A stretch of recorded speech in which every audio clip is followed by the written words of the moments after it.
warahmatullahi wabarakatuh. Halo teman-teman semua, kembali lagi bersama dengan Nisa di sini. Pada video kali ini, saya akan mengulas kembali mengenai materi perkuliahan linguistik umum yang telah diberikan selama 1 semester ini. Penasaran? Langsung saja kita simak video berikut. Assalamualaikum warahmatullahi wabarakatuh. Perkenalkan, nama saya Badiatun Nisa, NPM 2188201011, Prodi Pendidikan Bahasa dan Sastra Indonesia, Fakultas Keguruan dan Ilmu Pendidikan, Universitas Muhammadiyah Kota Bumi. Di sini saya akan mereview mata kuliah linguistik umum. Apa sih linguistik? Linguistik adalah ilmu yang mengambil bahasa sebagai objek kajiannya, atau lebih tepatnya, telaah ilmiah mengenai bahasa manusia. Pada dasarnya, setiap ilmu mengalami 3 tahap perkembangan antara lain sebagai berikut. 1. Tahap pertama, yakni tahap spekulasi. Pada tahap ini, pengambilan kesimpulan dilakukan dengan sikap spekulatif. Artinya, kesimpulan itu dibuat tanpa didukung oleh bukti-bukti empiris dan dilaksanakan tanpa prosedur-prosedur tertentu. 2. Tahap kedua adalah tahap observasi dan klasifikasi. Pada tahap ini, para ahli di bidang bahasa baru mengumpulkan dan menggolongkan segala fakta bahasa dengan teliti tanpa memberi teori atau kesimpulan apapun. Tahap ketiga adalah tahap adanya perumusan teori. Pada tahap ini, setiap disiplin ilmu berusaha memahami masalah-masalah dasar dan mengajukan pertanyaan-pertanyaan berdasarkan data empiris yang dikumpulkan. Kemudian, dalam disiplin itu dirumuskan dan menyusun tes untuk menguji hipotesis terhadap fakta-fakta yang ada. Setiap disiplin ilmu biasanya dibagi atas bidang-bidang bawahan atau subdisiplin. Demikian pula dengan linguistik. Di sini kita akan mencoba mengelompokkan nama-nama subdisiplin linguistik itu berdasarkan objek kajiannya. Berdasarkan objek kajiannya, apakah bahasa pada umumnya atau bahasa tertentu dapat dibedakan adanya linguistik umum dan linguistik khusus. Linguistik umum adalah linguistik yang berusaha mengkaji kaidah-kaidah bahasa yang umum. Pertanyaan-pertanyaan teoritis yang dihasilkan akan menyangkut bahasa pada umumnya, bukan bahasa tertentu. Sedangkan linguistik khusus berusaha mengkaji kaidah-kaidah bahasa yang berlaku pada bahasa tertentu, seperti bahasa Inggris, bahasa Jawa, atau bahasa Indonesia. Yang kedua, berdasarkan objek kajiannya. Apakah bahasa pada masa tertentu atau bahasa pada sepanjang masa dapat dibedakan adanya linguistik sinkronik dan linguistik diakronik. Linguistik sinkronik mengkaji bahasa pada masa terbatas, misalnya mengkaji bahasa Indonesia pada tahun 20-an. Studi linguistik sinkronik ini biasa disebut juga linguistik deskriptif. Linguistik diakronik berupaya mengkaji bahasa atau bahasa-bahasa pada masa yang tidak terbatas. Kajian linguistik diakronik ini biasanya bersifat historis dan komparatif. Yang ketiga yaitu objek kajiannya. Apakah struktur internal bahasa atau bahasa itu dalam hubungannya dengan faktor-faktor di luar bahasa dibedakan adanya linguistik mikro dan linguistik makro. Linguistik mikro adalah kajian yang ada di dalam bahasa itu sendiri. Contoh, fonologi berarti bahasa, morfologi berarti bunyi, dan sebagainya. Linguistik makro adalah kajian yang menyelidiki dalam kaitannya dengan faktor di luar bahasa. Contohnya, sosiolinguistik itu berarti hubungan pemakaian di masyarakat, psikolinguistik, perilaku dan akal budi manusia, dan lain-lain. Yang keempat, berdasarkan tujuan pengkajian, apakah untuk keperluan teori atau untuk terapan. Linguistik teoritis adalah berusaha mengadakan penyelidikan bahwa dalam menemukan kaidah-kaidah yang berlaku dalam objek kajiannya. Linguistik terapan adalah berusaha untuk mengadakan penyelidikan bahasa untuk kepentingan memecahkan masalah praktis yang terdapat dalam masyarakat. Yang kelima, berdasarkan teori atau aliran. Yang digunakan dalam penyelidikan bahasa dikenal adanya linguistik tradisional, linguistik struktural, linguistik transformasional, linguistik generatif semantik, linguistik relasional, dan linguistik semantik. Analisis bawahan langsung. Sering disebut juga analisis unsur langsung atau analisis bawahan terdekat adalah suatu teknik dalam menganalisis unsur-unsur atau konstituen yang membangun suatu satuan bahasa, kata, satuan frase, satuan klausa, maupun satuan kalimat.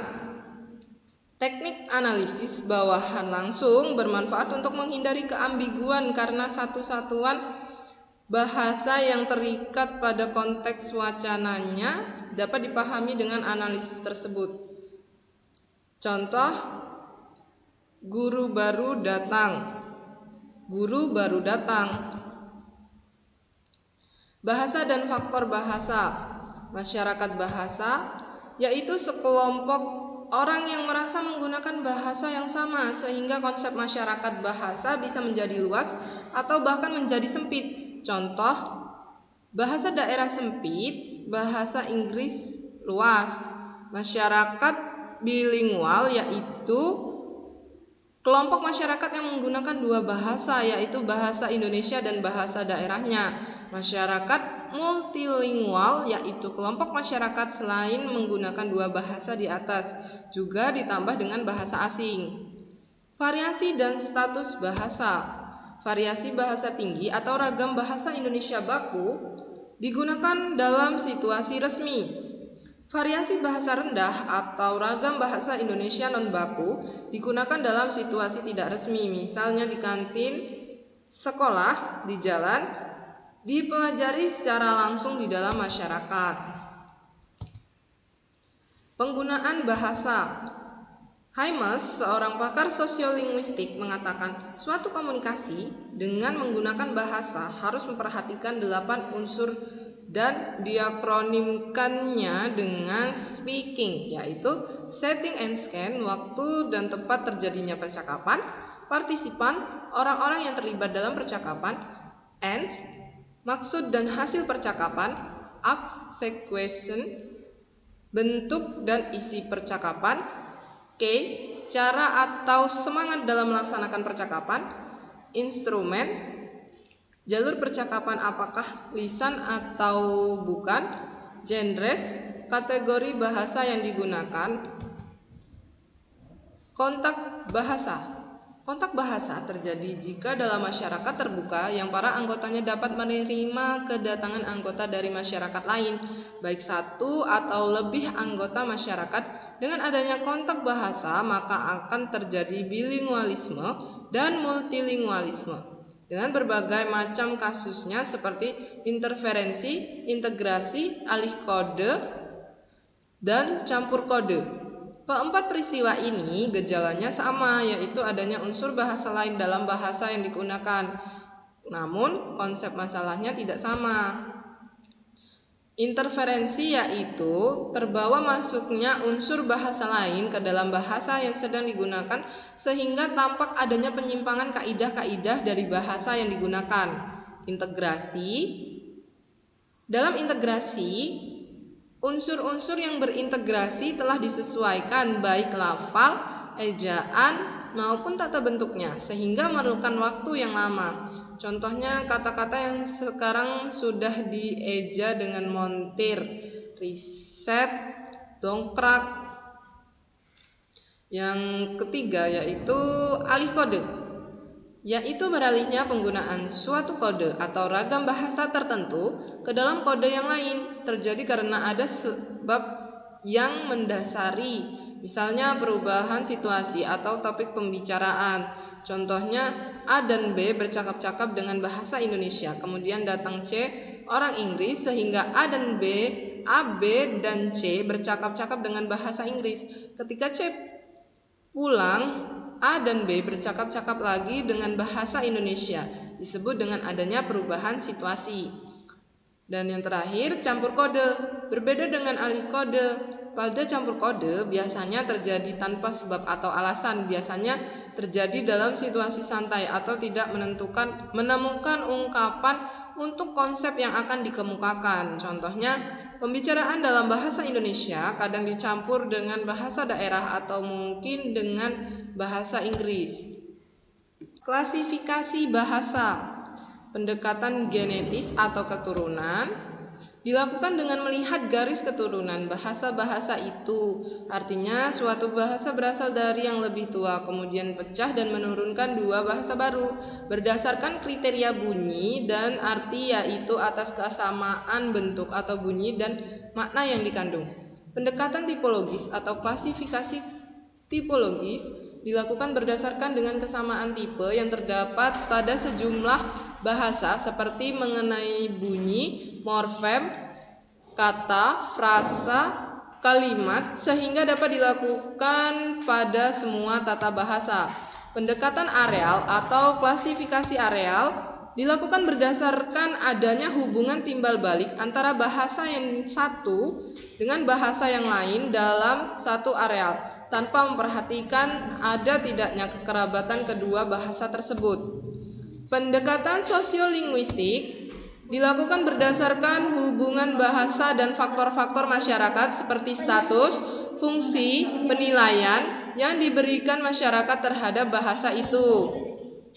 Perubahan fonem atau relasi makna, sinonim atau persamaan makna, hubungan semantik yang memiliki makna, antonim yang berarti lawan kata atau lawan makna.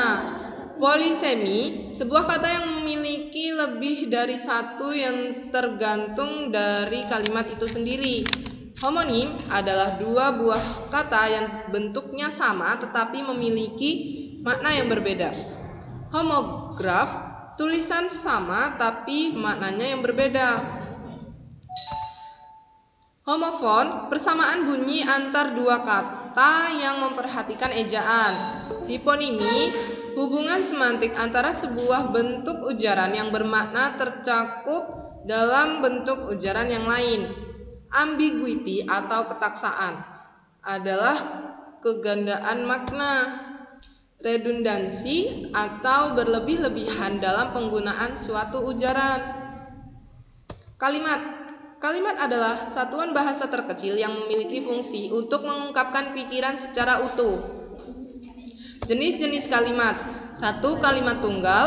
Kalimat yang terdiri atas satu klausa atau satu susunan struktur subjek predikat. Hal yang menjadi tanda bahwa kalimat tersebut merupakan kalimat tunggal yaitu dengan adanya satu informasi saja yang didapat dari kalimat tersebut. Contoh, orang itu guru kami. 2. Kalimat majmuk. Kalimat yang terdiri dari dua atau kalimat tunggal. Kalimat majmuk dibagi menjadi dua, yaitu kalimat majmuk setara dan kalimat adalah kalimat yang memiliki dua klausa yang kedudukannya setara. Jenis kalimat ini dapat ditandai dengan bentuk konjungsi dan, tetapi, serta atau sedangkan. Contoh, Santi menjahit baju dan Ani membuat jus. B.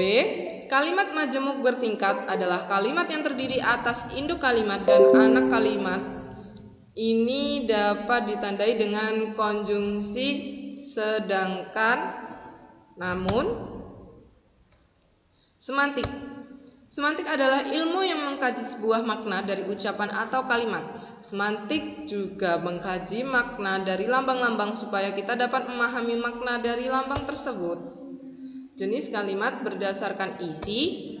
Kalimat berita atau deklaratif adalah kalimat yang berfungsi untuk menyampaikan informasi atau pernyataan. Ciri-ciri kalimat berita yaitu berisi informasi, intonasinya netral, tulisannya diakhiri tanda baca. Contohnya, Agung sedang mengejar pencuri motor. Aku tidak ingin ikut ke pasar. Kalimat interrogatif adalah kalimat yang berfungsi untuk mencari tahu tentang suatu informasi atau jawaban dari respon lawan bicara. Ciri-ciri kalimat ini yaitu berisi pertanyaan, tanggapan berupa jawaban dalam ragam tulis diakhiri tanda baca, tanya. Bagaimana keadaanmu sekarang? Kalimat perintah atau imperatif adalah kalimat yang berfungsi untuk melakukan suatu ciri-ciri dari kalimat ini, yaitu berisi perintah. Intonasinya perintah, tanggapannya berupa tindakan diakhiri dengan tanda seru. Contohnya, segera rapikan kamarmu. Yang terakhir, kalimat seruan adalah kalimat yang bertujuan untuk mengungkapkan perasaan. Ciri-cirinya yaitu berintonasi tinggi dan diakhiri tanda seru. Contohnya, hore, kita menang. Ragam makna. Makna denotatif yaitu kata yang sesuai dengan konsep makna kata asal, apa adanya, tidak mengandung makna tambahan, baik tambahan rasa atau kiasan. Konotatif, makna kata atau kelompok kata yang didasarkan atas perasaan atau pikiran yang timbul. Contohnya, bintang muda bersinar di jagat hiburan, ia menjadi bunga di sekolah. Gramatikal, makna yang disebabkan adanya aktivitas gramatikal yang berupa reduplikasi, modifikasi, afiksasi, atau transformasi wujud kata. Leksikal, makna kata yang langsung mengacu pada benda, tindakan, atau sifat yang dimaksud oleh kata itu sendiri, yang didasarkan pada kata sesungguhnya yang memiliki sifat tetap yang berarti tidak berhubungan dengan konteks kalimatnya. Contohnya, Ucok mencium bau sampah, busuk di tempat pembuangan sampah. Ameliorasi adalah perubahan makna dari yang kurang baik menjadi lebih baik. Contohnya, pelacur menjadi wanita penghibur. Peoratif adalah perubahan makna ke arah yang lebih jelek. Contohnya, tunakarya menjadi pengangguran. Selanjutnya, linguistik tradisional. Istilah tradisional dalam linguistik sering dipertentangkan dengan istilah struktural, sehingga dalam pendidikan formal ada istilah tata bahasa tradisional dan tata bahasa struktural. Adapun perbedaan dari tata bahasa tradisional dengan tata bahasa struktural yaitu 1. Tata bahasa tradisional menganalisis bahasa berdasarkan filsafat dan semantik, sedangkan tata bahasa struktural berdasarkan struktur atau ciri-ciri formal dalam suatu bahasa tertentu. 2. Dalam merumuskan kata kerja, tata bahasa tradisional mengatakan kata kerja adalah kata yang menyatakan tindakan atau kejadian, sedangkan tata bahasa struktural menyatakan kata kerja adalah kata yang berdistributif dengan fase dengan. Linguistik zaman Yunani. Studi bahasa pada zaman Yunani lebih kurang abad ke-5 sebelum Masehi sampai kurang abad ke-2 Masehi, jadi kurang lebih sekitar 600 tahun. Masalah pokok kebahasaan yang menjadi pertentangan para linguis adalah pertentangan antara fisis atau bersifat alamiah dan nomos bersifat konvensi, pertentangan antara anomali dan analogi. Bersifat alam atau fisis, maksudnya bahasa mempunyai hubungan asal-usul, sumber dalam prinsip-prinsip abadi dan tidak dapat diganti di luar manusia itu sendiri. Dalam bidang semantik, kelompok yang menganut paham ini yaitu kaum naturalis, sedangkan kelompok kaum konvensional berpendapat bahwa bahasa bersifat konvensi, artinya makna-makna kata itu diperoleh dari hasil-hasil tradisi atau kebiasaan yang mempunyai kemungkinan bisa berubah. Pertentangan analogi dan anomali menyangkut masalah bahasa itu sesuatu yang teratur atau tidak teratur. Kaum analogi, antara lain Plato dan Aristoteles, berpendapat bahwa bahasa itu bersifat teratur. Karena adanya keteraturan itulah orang dapat menyusun tata bahasa. Dari keterangan di atas tampak bahwa kaum anomali sejalan dengan kaum naturalis dan kaum analogi sejalan dengan kaum konvensional. Pertentangan kedua kelompok itu, anomali dan analogi, masih berlangsung sampai sekarang, terutama jika orang berbicara mengenai filsafat bahasa. Berikut ini beberapa nama kaum atau tokoh yang mempunyai peranan besar dalam studi bahasa pada zaman Yunani. Kaum Sofis. Muncul pada abad ke-5 sebelum Masehi, mereka dikenal dalam studi bahasa antara lain karena mereka melakukan kerja secara empiris, secara pasti menggunakan ukuran-ukuran tertentu, sangat mementingkan bidang retorika, membedakan tipe-tipe kalimat berdasarkan isi dan makna. Ada dua tokoh Sofis yaitu Protagoras dan Georgias. Yang kedua, Plato. Dalam studi bahasa dikenal karena memperdebatkan analogi dan anomali dalam bukunya, Dialog, juga mengemukakan masalah bahasa alamiah dan bahasa konvensional, menyodorkan batasan bahasa yang bunyinya bahasa adalah pernyataan pikiran manusia dengan perantaraan onomata dan remata, merupakan orang yang pertama kali membedakan kata dalam onomata dan remata.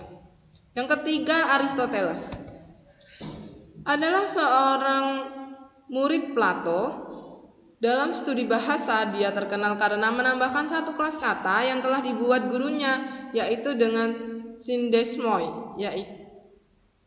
Jadi, ada 3 kelas kata, yaitu onoma, rema, dan sindesmoi. Selanjutnya membedakan jenis kelamin kata atau gender menjadi 3, yaitu maskulin, feminim, dan neutrum.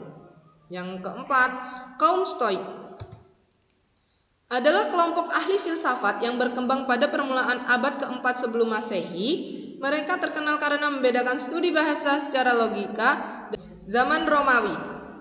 Studi bahasa pada zaman Romawi merupakan kelanjutan dari zaman Yunani. Sejalan dengan jatuhnya Yunani dan munculnya kerajaan Romawi, tokoh pada zaman Romawi yang terkenal antara lain Varro dengan karyanya De Lingua Latina dan Prisca dengan karyanya Institutiones Grammatical. Dalam buku De Lingua Latina, Varro membagi buku ini ke dalam 3 bidang, antara lain etimologi adalah cabang linguistik yang menyelidiki asal-usul kata beserta artinya. Yang kedua, morfologi adalah cabang linguistik yang mempelajari kata dan pembentukannya. Yang ketiga, sintaksis. Bidang sintaksis membicarakan hal yang disebut orasio, yaitu tata susun kata yang berselaras dan menunjukkan kalimat itu selesai. Terima kasih. Nah, itu dia sedikit video ulasan tentang materi perkuliahan linguistik umum. Semoga bermanfaat. Terima kasih. Wassalamualaikum warahmatullahi wabarakatuh.